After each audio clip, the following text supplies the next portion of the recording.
The EU Commission has come up with proposals to try to cope with the bloc-wide energy crisis triggered by that Ukraine war.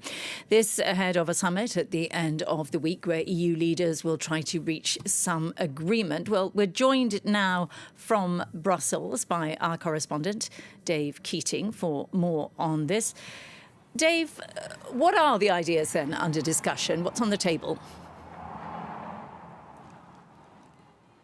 Well, there's a huge amount in this package, and it's coming on top of the already unprecedented energy legislation that's been adopted over the past months to prepare for what is going to be a very, very difficult winter here in Europe. The main element of today's package is we finally have this joint gas purchasing codified in a legislative proposal. So this is going to work just like the vaccine joint purchasing worked during the pandemic. The Commission is going to coordinate the EU as the world's largest free single market, use the power of that market to get a better price for gas and to make sure that individual EU countries aren't competing against each other. The big question on that remains if all countries are going to participate. It is voluntary, except, this is a new development today, that the last 15% of energy storage, countries are going to have to use joint purchasing for that.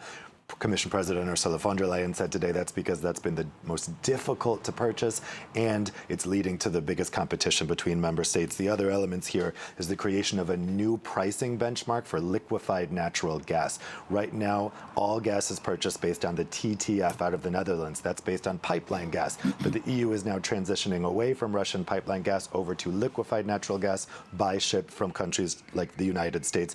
That's going to get going next March. In the meantime, there's going to be this emergency mechanism to deal with that. We also have strengthening of gas rationing plans, giving governments higher authority to shut down certain parts of industry in the coming months, non-essential industry, to make sure that essential industry and households stay online for gas. And finally, also extending solidarity protection to cover critical gas volumes. All of this is expected to pass. These were all issues that the EU leaders have generally reached a consensus on. So basically everything I've just mentioned is going to be a law when the prime ministers and presidents discuss this on Thursday and Friday.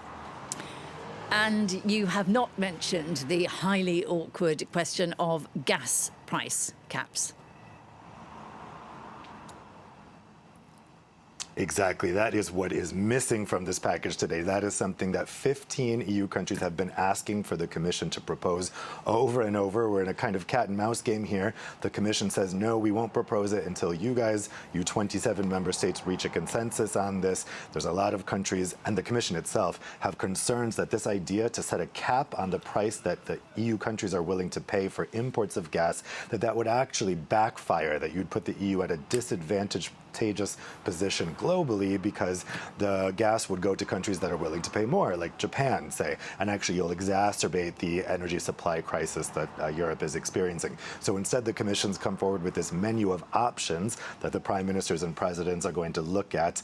President von der Leyen called this today a two-step process, that the prime ministers and presidents will discuss this on Thursday, Friday. Energy ministers must make a decision on one of these at a meeting next week, and only then will the Commission come forward with a proposal on capping the price of gas based on whatever the energy ministers of the national governments have decided.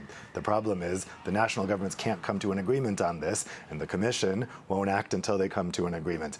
It's not going anywhere. It just seems to be going around in a circle. So we'll see if they can reach a breakthrough on this gas price cap issue at the summit happening here in Brussels later this week. Well, we will no doubt be following it all here on France 24 with you, Dave Keating. Thanks very much.